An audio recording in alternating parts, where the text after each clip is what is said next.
To better understand the training aspect behind the bow and arrow, and to get a feel for what it would be like to use a bow, I decided to purchase one of my own. I decided to order a gray fiberglass recurve bow from eBay. After shooting with it at an empty soccer field and in my backyard, I decided that I wanted to practice using a target. This led me to search for an archery range that I could visit. The one that I found is called Hall's Archery Range in Manchester, Connecticut. Before I started shooting, there were a few things that I needed to do to prepare. First, I needed to string my bow.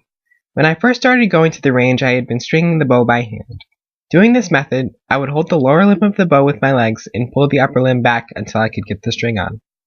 However, I later learned that this is a dangerous method and should not be practiced. This led me to discover the bow stringer, which is shown in this image. It makes stringing and unstringing the bow very easy. After stringing it, I needed to get an arm guard. The arm guard is positioned on the forearm of the arm that is holding the bow. This is to protect your arm from the string after the arrow is released. Once I had strung my bow and put my arm guard on, I was ready to practice. I set the target at 5 yards away and then I nocked my arrow.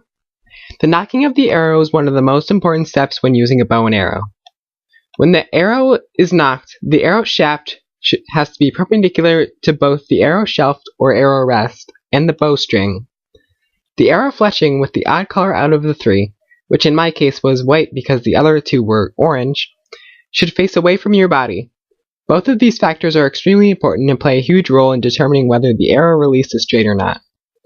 Many archers mark their nocking point with a small metal ring that is attached to the string using pliers. Doing this ensures that whenever an arrow is nocked, it is in the right spot.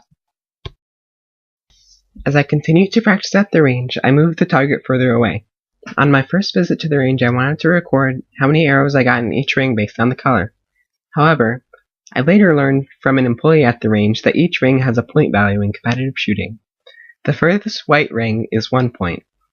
As the rings continue to move towards the center, the points increase by 1.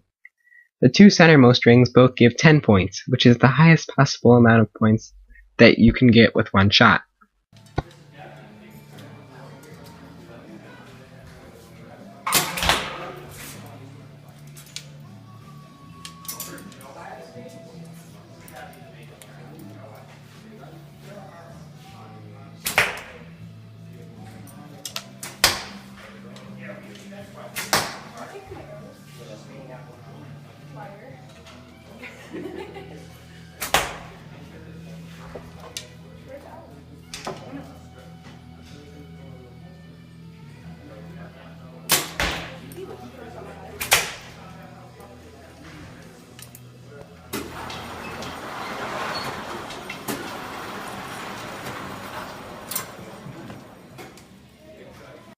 Although I gained a lot of knowledge from Archery Steps to Success, and from speaking with employees before I practiced, I gained the most knowledge from my lesson.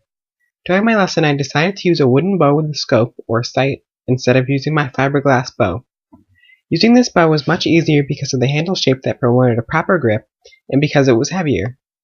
Because the bow was heavier, it was easier to keep it steady when the bow was drawn.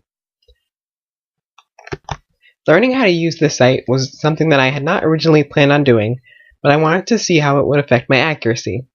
The results were stunning. Compared to my first score of 265, I got a score of 396. The following list is a list of tips that I got during my lesson. First, you should isolate the motion to your hands only by spreading your shoulders and back.